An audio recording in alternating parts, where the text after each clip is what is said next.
आएगी, बकरा ईद आने वाली है, तुम्हें खुदा का वास्ता किसी ऐसे बंदे के घर बोटी मत देना जिसके यहाँ कुर्बानी हो गई हो। अगर देना तो उसके घर देना जिसके घर साल भर से गोश्त ना बना हो, 6 महीने से जिसने गोश्त न देखा हो, जिसके बेटों ने 8 दिन से कहा हो अब्बा बोटी कब मिलेगी, तब उसके बाप ने कहा था बेटे बकरा ईद आने वाली है, हो सकता कोई खुदा का बंदा हमारे घर बोटियां भेज दे। और तुम्हें खुदा का वास्ता किसी के घर भी रस्मन 4 बोटी मत भेजना, इतना भेज देना कि घर वालों का पेट भर जाए, और इतना मत देना कि तेरी बोटियों को लेकर के गरीब के बच्चों में झगड़ा हो जाए, किसी के घर के अंदर ना इत्तेफाकी पैदा हो जाए। अगर तुझे खुदा रसूल से प्यार है इतना दे देना उसके बच्चे पेट भर के खाए, और जब लेके हाथ उठा के कहे अल्लाह जिसने हमारा पेट भराया है तो उसकी नस्लों का पेट भरा दे। मैं नहीं जानता दुनिया क्या कहेगी, ईमान कहता है कोई दुआ करे ना करे गुंबद खजरा से मुस्तफा तुमको दुआएं देने लग जाए। बेशक सुभान अल्लाह। नारे तकबीर, नारे रिसालत, मसलके आला हजरत, जलसाए साले सवाब, नारे तकबीर। अरे ये बकरा ईद हम लोग तो रस्मन देते हैं, क्या ना भाई बोटी दिया खाला के घर, और खाला का फ्रिज पहले से भरा पड़ा है, मामू के घर दे के आ, मामू ने पहले पूरा एक कटरा पैक कर रखा फ्रिज में।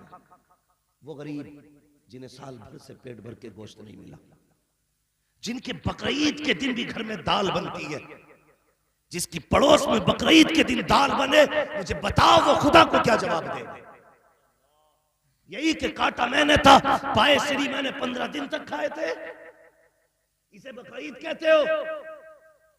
8 दिन फ्रिज में रख के खाते हो, कहते हो ये इबादत की है? इबादत ये नहीं थी यार, सबसे बड़ी इबादत तो ये थी कुर्बानी तूने की थी। पहली बोटी निकल के किसी गरीब के दस्तरखान पे जाती, उसका बच्चों का पेट भर जाता, तेरी ईद हो जाती, उनकी भी ईद। ये काम करेंगे इंशाअल्लाह। ये जो रस्मन 4 बोटी प्लेट में रख के देते हो दोगे, इतना देना जिससे भला पूरा हो जाए। कई बार ना ऐसा होता है लोग ना मीठा तकसीम करते हैं, तुझसे किसने कहा जबरदस्ती मीठा बांट, किसने कहा?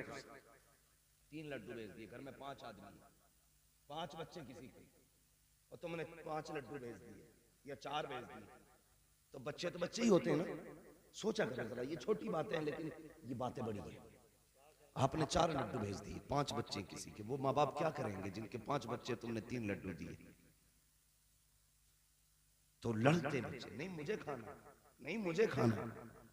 तूने खुशी तकसीम नहीं की, तूने अपनी खुशी से किसी के घर में आग लगाई। तुझसे किसने कहा था 3 लड्डू लेके आ? अरे खुद ही खा लेता घर में बैठ के, कम से कम गरीब के घर में आग तो नहीं लगती। मैं जानता हूं 3-3 बोटियां थैली में बांध के बांटी जाती है।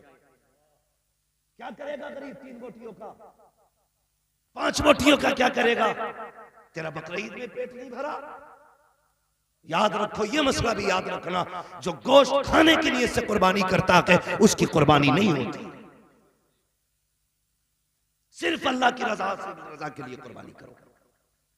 और ये भी याद रखना, 7 हिस्से जानवर में जिसमें होते हैं, अगर एक हिस्से वाले की नियत गोश्त की हो तो बाकी 6 की भी खराब हो जाती है। बहुत होश से कुर्बानी करनी है। और जरूरी नहीं है कि तू 8-80 हजार का बकरा ला के बांधे तमाशा बनाए। कुर्बानी का मतलब तमाशा नहीं है, कुर्बानी अल्लाह रसूल की रजा के लिए होनी चाहिए। करेंगे इंशाअल्लाह, गरीबों का हिस्सा रखेंगे।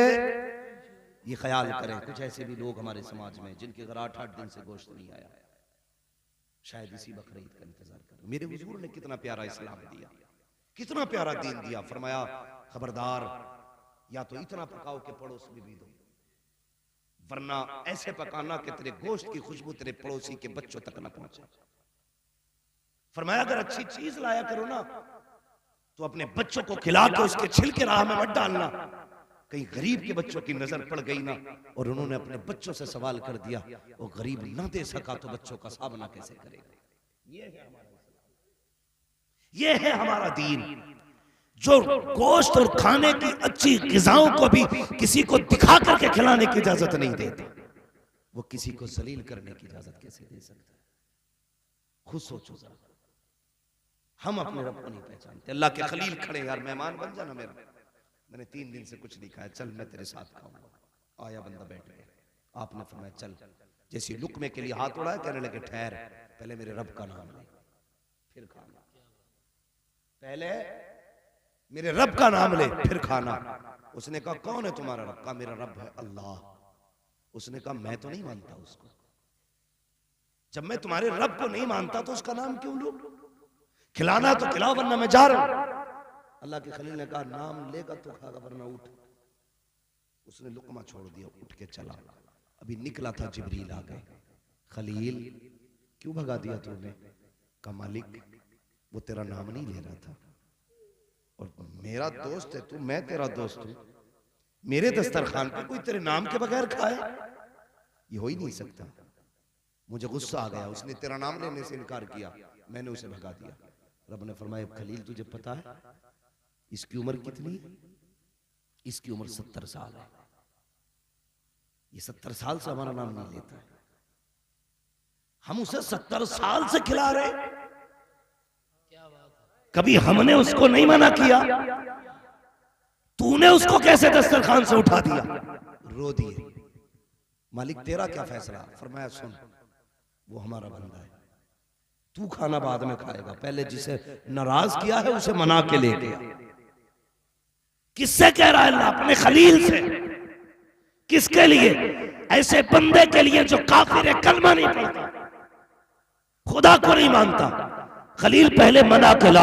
अल्लाह के खलील उठे हैं, जाके हाथ पकड़ा, यार राजी हो जा, लौट चल, वापस चल, मेरे साथ खा ले। उसने कहा मैं खा तो लूंगा लेकिन तुम्हारे रब का नाम नहीं लूंगा।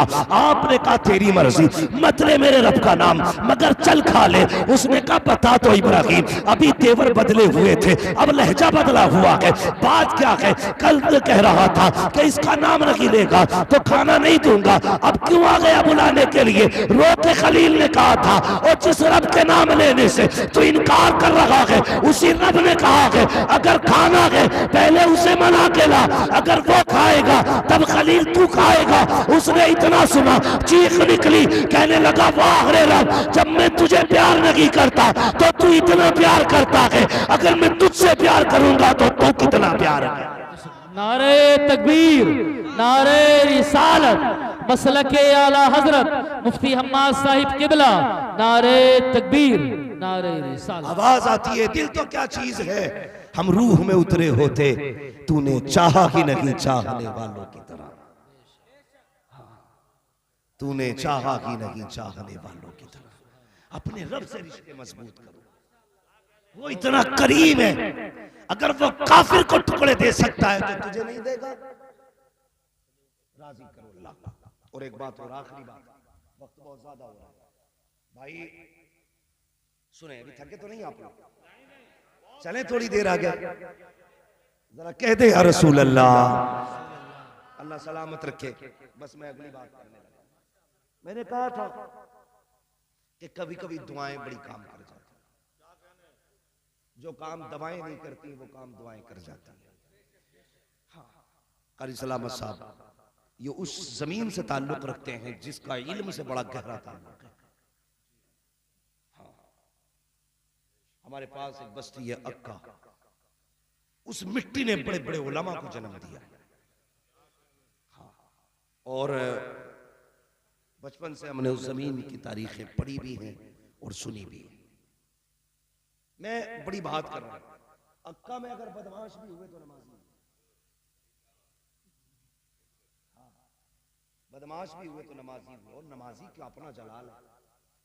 लोग बताते हैं जिन्होंने देखा अपनी आंखों से, वो कहते हैं कि साहब अगर बदमाश भी थे तो नमाजी इतने पक्के थे, चोरी करके कहीं से भी आ रहे हैं तो मुसल्ला बगल में ही रहता था। कुरान शरीफ जेब में, मुसल्ला बगल में, कभी नमाज कज़ा नहीं हुई। और जब बंदा नियत बांध लेता था तो बड़ी बड़ी फौज में ताकत नहीं होती थी हाथ डालना, इसलिए कि दुनिया जानती है जब बंदा नमाज में आ जाता है तो फिर उसके आगे खड़ा हो जाता है जो सारी कायनात का हाथ, फिर किसी की औकात नहीं जो हाथ उठा सकता। सुन रहे ना मेरी बात? तो मैं कह रहा हूं कभी कभी दुआएं वो काम कर जाती हैं, मेरे हुजूर की चौखट, हुजूर के गरीब से आ गया। अल्लाह दिल बड़े करे, जो मैं कहना चाह रहा हूं अंदाज़े बयां मेरा बहुत शौक नहीं है, शायद कि उतर जाए तेरे दिल में मेरी बात। जो मैं कहना चाहता हूँ नौजवानों, अल्लाह करे वो समझे आप और दिल बदल जाए आपसे, दिल बदल जाए। हमारे दरवाजे पे तो फकीर आ जाए, पहले क्वालिटी चेक करते, फिर देख के कहते हट्टा कट्टा है, हाथ सलामत थे, भीख क्यों मांग रहा है।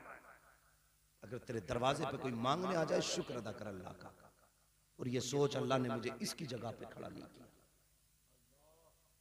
तुझे रब उसकी जगह पे भी खड़ा कर सकता था, लेकिन तुझे इस लायक बनाया कि तू दे, तो शुक्र अदा कर। समझ रहे मेरी बात? शुक्र अदा करना, कभी किसी को धक्के ना देना, दिल मत दुखाना किसी का। मैं अर्ज कर रहा था, दुआएं बड़ी चीज होती है। मेरे हुजूर की चौखट है, सरकार बैठे हैं, एक गरीब से आदमी हुजूर के आए, मेरे नबी का अखलाक इतना बुलंद, हुजूर सबसे खैरियत पूछते थे। कहो क्या हाल है, खैरियत तो है, कैसी कट रही है। आज अल्लाह माफ करे, हमें मोबाइलों ने इतना अकेला कर दिया है, एक बिस्तर पे 4 भाई भी अगर बैठे हो ना, तो फुर्सत नहीं है 4 भाई को दूसरे भाई से खैरियत पूछने, जो भी है ना हाथ में लिए बैठा। एक दस्तरखान पे भी उस वक्त तक मोबाइल चलता जब तक मुंह तक लुकमा ना आए। इस मोबाइल ने इतना अकेला कर दिया कि हम भाई से खैरियत तक पूछने के लिए वक्त नहीं हमारे पास। सुबह से शाम कहां गुजरी, क्या मतलब है, कोई नहीं गए तब भी मोबाइल था, तब भी मोबाइल है, दूरियां पैदा हो गई। मेरे हुजूर खैरियत पूछते थे, क्या हाल है, कहते हुजूर बस कट रही है। क्या हाल है हुजूर, बड़ा गरीब हूं, मिल जाती है ना तो शुक्र कर लेता हूं, नहीं मिलती है ना तो सब्र कर लेता हूं। इतना सुना ना हुजूर ने, बड़ा दर्द रखते थे हुजूर उम्मत का, आज भी रखते हैं। वो कहा था किसी ने, कब्र आ गए कब्र में भी छुड़वाने, दर्द कितना है उम्मती के लिए, रखने आका जो नौकरी के लिए। भाई सुने बहुत गौर से जो मैं कह रहा हूं। हुजूर की आंख में आंसू आ गए, फरमाने लगे इतने गरीब हो।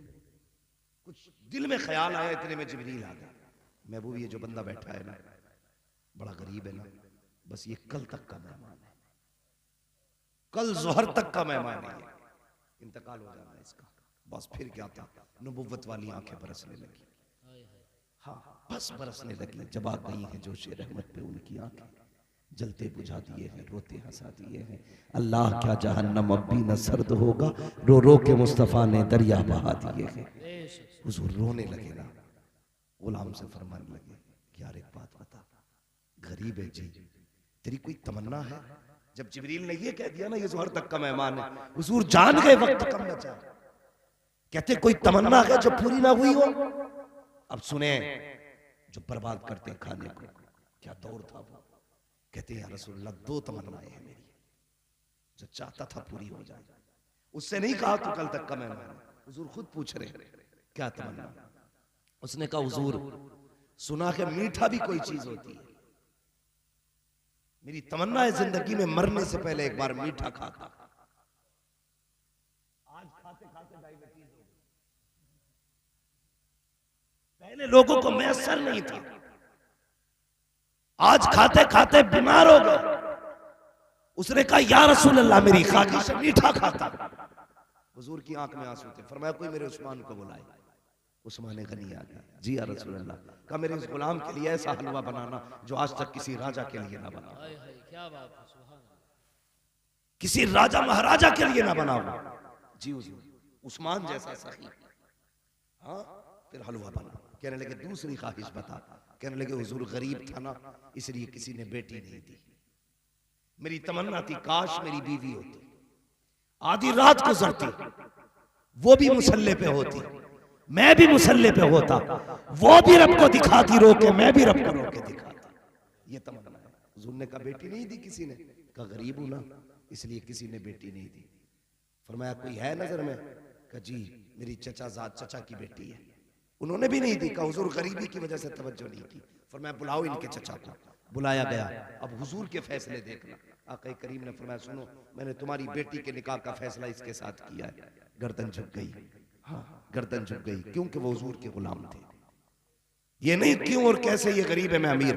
गर्दन झुक गई। हुजूर मंजूर है। फरमाया अभी निकाह होगा। उसी बैठक में हुजूर ने निकाह पढ़ाया। जब ये रात बीत गई अगला दिन आया जिस दिन इंतकाल होना था। तवज्जो है बात समझ में आ रही है? जब वो दिन आया जिस दिन इंतकाल होना था ना हुजूर ने गुलाम को बुलाया। फरमाया जा फलां सहाबी के दरवाजे चला जा, जब उसके घर से रोने की आवाज आए ना, दौड़ के मुझे बता देना। जानते थे जोहर तक इंतकाल होना, कहा जा, जब ये मरेगा तो घर वाले रोएंगे। फरमाया रोने की आवाज आए तो मुझे बता देना। वो सहाबी गए, जाके बैठ गए। सुबह से जोहर हो गई, किसी के रोने की आवाज नहीं आई। जोहर की नमाज हुजूर के पीछे पढ़ने आए। आका ने कहा क्या हुआ? कहा हुजूर अभी तक तो कोई नहीं रोया, उनके घर से तो हंसने की आवाजें आ रही हैं। कहा फिर जाके देखो। जाके फिर बैठ गए, जोहर से असर तक बैठे रहे। असर की नमाज में आए, कहा क्या हुआ? कहा हुजूर अब भी कोई नहीं रोया है, वहां सारे लोग हंस रहे हैं। मेरे नबी ने इतना सुना, सजदे में चले गए। कहते मालिक बता तो सही, तेरा जिब्रील कल आया था, उसने मुझे बताया था ये जोहर तक का मेहमान है, मगर मेरे मालिक बता तो सही अभी तक वो जिंदा कैसे है? ना तो तेरा फैसला गलत हो सकता है, ना जिब्रील की खबर झूठी हो सकती है। ए मालिक बता तो सही, उसको तो मर जाना चाहिए था, अब तक वो जिंदा कैसे है? रब ने फरमाया महबूब बात ये है कि वाकई उसकी जिंदगी जोहर तक थी, लेकिन सुनिएगा जब आपके हुक्म के मुताबिक उसके लिए मीठा बनाया गया, हलवे का थाल सजा था। महबूब तूने एक बेटी से निकाह किया था, वो उसके घर पे दुल्हन बन के आई। मगरिब के बाद का वक्त था, जैसे ईशा का वक्त आया, ईशा की नमाज के बाद दोनों दस्तरखान बिछा के बैठे थे। वो हलवा जो जिंदगी में इसने कभी नहीं खाया था, जैसे इसके आगे आया, जी चाहता था कि पेट भर के खाऊं। सामने शरीक हयात भी है, आगे रखा हुआ हलवा भी है। आज दोनों ख्वाब पूरे हो गए थे, दोनों हसरतें पूरी थी। महबूब इतने में दरवाजे पे साइल आया, उसने कहा था है कोई जो रब के नाम पे कुछ दे दे। महबूब जब ऐसी आवाज आई है, इसने शरीक हयात का चेहरा देखा और कहा था ए मेरी बीवी, ये वो हलवा है जो मैंने कभी नहीं खाया, इसकी हसरत थी, तमन्ना थी, आज ये मेरे दस्तरखान पे आया है, लेकिन क्या करूं अभी मैंने इसे खाया नहीं है, लेकिन मेरे दरवाजे पर साइल रब के नाम पे मांग रहा है, बोल तेरी क्या मर्जी है? बीवी ने कहा मेरे सरताज, जिसने तुझ जैसा शोहर दे दिया हो अब उससे और क्या मांगा जा सकता है? कहा जो तेरी मर्जी है वो मेरी मर्जी है। इसने अपनी पसंदीदा हलवे का थाल उठाया, लाके आने वाले साइल के हाथ में दे दिया। कहा महबूब जब हलवा उसके हाथ में आया, उसने हाथ में लिया, आंख उठाई और दुआ की या अल्लाह इनके घर की खुशियां सलामत रखना। कहा महबूब वो साइल कह के गया था इसके घर की खुशियां सलामत रखना। ए महबूब ये जिंदगी का मेहमान जोहर तक था, लेकिन इसने अपनी खुशी मेरी खुशी के लिए लौटा दी। जब उसने इसके लिए खुशी की भीख मांगी, महबूब हमने निजाम बदल डाला और इसकी मौत को इसकी जिंदगी से तब्दील कर डाला। बेशक सुभान अल्लाह। नारे तकबीर, नारे रिसालत, मसलके आला हजरत जलसाई साले सवाब मुफ्ती हम्माद मियां साहिब किबला, नारे तकबीर, सरजमीन हाजी फरीदपुर, नारे तकबीर, नारे रिसालत। अल्लाह अकबर। का महबूब हमने ना इस गरीब की दुआ का बदला ये दिया, हमने अपना निजाम ही बदल दिया। मौत तो जोहर तक आनी थी, जब गरीब ये कह के चला ना अल्लाह तेरी खुशियां सलामत रखे, अगर ये मर जाता तो खुशियां चली जाती। महबूब हमने खुशियां बचा के रखी है, हमने इसकी जिंदगी, इसकी मौत को जिंदगी से बदल डाला है। मैंने कहा जरूरी नहीं है दवाएं काम आए, जहां दवाएं साथ छोड़ती हैं वहां से दुआएं काम आया करती हैं, दुआएं काम आया करती हैं। लोग कहते हैं कोई दुआ करने वाला नहीं मिलता, दावे के साथ कहता हूं तेरी दुआओं की मकबूलियत का किबला तेरे माँ बाप है, तेरी दुआओं की मकबूलियत का किबला तेरे माँ बाप। इन्हें छोड़ के दुनिया में दुआ करा के आ जाओ, असर नहीं होगा। कहीं मत जा, सुबह उठ माँ बाप के कदमों में बैठ जा, दुआ करा ले, बस इनके मुंह से निकलने वाला जुमला तेरी तकदीर बदल देगा, तेरी तकदीर बदल देगा। लोग कहते हैं यार कहाँ जाएं, किससे दुआ कराएं? तेरे घर में तेरे माँ बाप है ना, उनसे दुआ करा, लेकिन उनकी तरफ देखते ही नहीं मुड़ के। उन्हें कचड़ा समझते हैं हम लोग, रद्दी समझते हैं, रिटायर माल समझते हैं, यूजलेस समझते हैं, उनको फालतू की चीज समझते हैं और एक कोने में डाल देते हैं चारपाई। नहीं जानते, तुम समझते हो ये तुम्हारे घर में रोटी तुम्हारी मेहनत से उतर रही है? नहीं, खुदा की कसम तेरे बाप की ठोकरों के सदके में तेरा रिज्क उतरता है। जब बूढ़ा बाप लाठी लेके चलता है ना और नजर कमजोर होती है तो उसके एक एक कदम पे अल्लाह रहमत नाजिल करता है। सोचते क्या हो? दावे के साथ कहता हूं, कोई भी हो, जमींदार हो, प्रधान हो, मिठान हो, जो भी हो, अपने लिए हो, लेकिन बाप के लिए बेटे हो। मैं तो अक्सर कहता हूं यार आप कुछ भी हो ना, मिनिस्टर हो, जो भी हो, बाहर हो, जब घर में आया करो ना तो सारे पग पगड़ियां उतार के रख दिया करो। माँ बाप के पास वैसे ही बचपन वाले पप्पू और गुड्डू बन के आया करो, फिर बैठो उनके पास, उनसे दुआएं लो।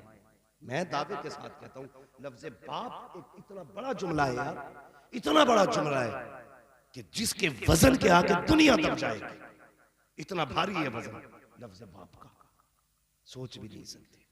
जिसने औलाद को जवान करने के लिए धूपे सर पे उतार दी, उसे बाप कहते हैं। जिसने बेटों की खुशियां पूरी करने के लिए अपने जिस्म का खून जला दिया, उसे बाप कहते हैं। जो एक दरख्त की तरह औलाद के ऊपर तना रहा, उसे बाप कहते हैं। जो एक चट्टान की तरह बाप औलाद के आगे लगा रहा ना, उसे बाप कहते हैं।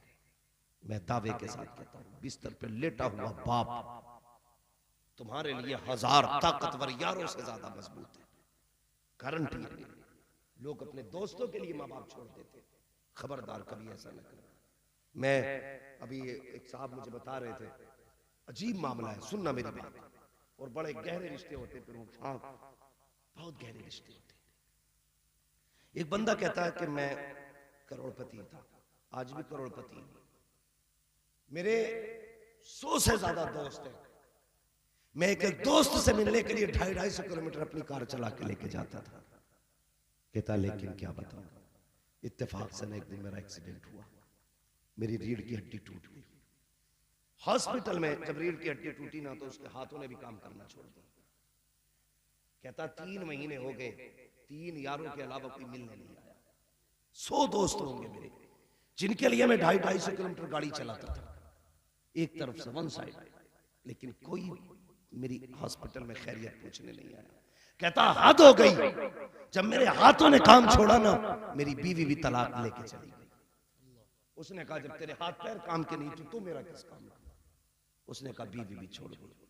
कहता जब अगले दिन मेरी आंख खुली ना, कोई मेरा अपना नहीं था। मैंने अपने बिस्तर पे पायती में मैंने अपनी माँ को बैठे देखा। कह रहा है कि 4 महीने से मेरी माँ मुझे अपने हाथ से खिलाती है। मैं कसम खा के कहता हूं यार, अल्लाह की इज्जत की कसम, तुम्हें माँ बाप से ज्यादा सच्चा प्यार करने वाला कोई नहीं मिलेगा, नहीं मिल सकता माँ बाप से ज्यादा सच्चा प्यार करने वाला। रो के जिस दिन ये चले गए, ये प्रमुख है ना, इनके बड़े भाई देखो, ये सब अल्लाह ने औलादे दी हुई हैं, सब चीजें इनके पास, लेकिन दावे के साथ कहता हूं, ईद होगी ना, ये बिल्डिंगें खुशी नहीं देंगी जो खुशी बाप के चेहरे से मिला करती। गारंटी है मेरी, कदर करना, और खास करके अपने घर के बड़े बूढ़ों की इज्जत करना। बड़े बूढ़े, ये सबसे बड़ा अलविया है। हमारे घर की औरतें ना अपने बच्चे बड़े बूढ़ों की गोद से छीन लेती हैं, ये कह के बूढ़ा इसके कीटाणु बच्चों को बीमार कर देंगे। दादा का झूठा नहीं खा सकता पोता, उसके झूठे बर्तन में खाना नहीं दिया जाता। क्यों? वो कुत्ता हो गया अब? नहीं नहीं नहीं, बूढ़ा है, इसके थूक से नफरत, इसकी प्लेट से घिन आती है। वो शर्म कर, शर्म कर, तू नहीं जानता, इसके थूक में अल्लाह ने बरकत रखी है। आज तक घिन है ना, कितना दिल दुखता होगा बाप का जब उसकी गोद से बहुएं अपने बेटों को छीन के ले जाती है। मैं कई घरों की कहानी जानता हूं जिसमें बड़ों के पास बड़े तो वक्त देते ही नहीं। मान लीजिए दादा बिस्तर पे, बेटा कमाने गया है, बहुएं उन्हें फुर्सत नहीं है दादा से खैरियत पूछ ले। जवान जो लोग हो गए उन्हें भी बड़ों को वक्त नहीं है देने का, लेकिन जो बच्चे ना बड़े बूढ़े उनसे दिल लगाते हैं। आपने भी देखा होगा, आपसे ज्यादा आपके बच्चों से प्यार करते होंगे आपके बाप, क्योंकि मैं जानता हूं मुझसे ज्यादा मेरे बच्चों से प्यार करते हैं मेरे बाप। मेरे बच्चों का वक्त अपने दादा के पास गुजरता है ज्यादातर, और यही होता भी है। मगर जब बहुएं दादा की गोद से पोते को छीन के लाती है ना, तो पोता नहीं आता है, दादा का दिल निकल के आता है। तो ये कहते कि नहीं, इनके थूक से बीमार हो जाएगा, इनका झूठा मत खाना, बीमार हो जाएगा।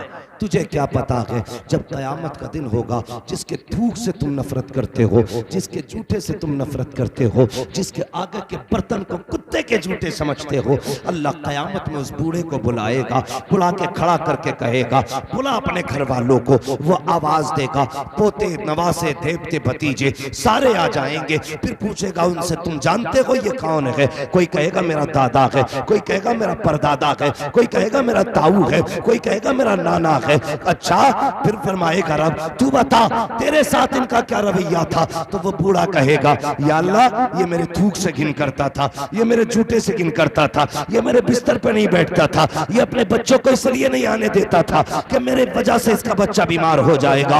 अल्लाह फरमाएगा आज बता इनके साथ क्या करना है? तो वो कहेगा मालिक तू क्या चाहता है?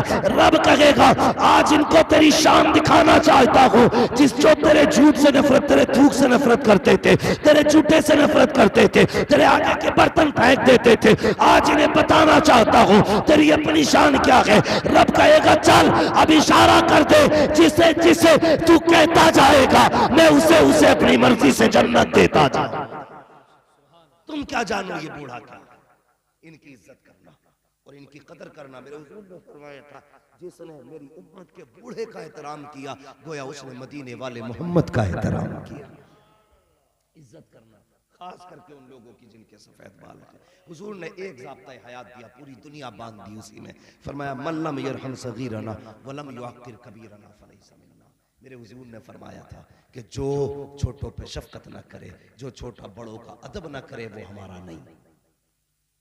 सिर्फ इन दो बातों पे बंदा अमल कर ले, बड़े छोटों पे शफकत करें, छोटे बड़ों का अदब करें, हर छोटा बड़े का अदब करे अपने से बड़े का, तो फिर खुदा की कसम ये जहालत फसाद खत्म ही हो जाएगा। बड़े छोटों पे शफकत करेंगे इंशाअल्लाह बरकतें आएंगी। माँ बाप की इज्जत करें, कदर करें। ये वो दौलत है अगर चली गई फिर मैसर नहीं आएगी, फिर नहीं मिलेगी। माँ बाप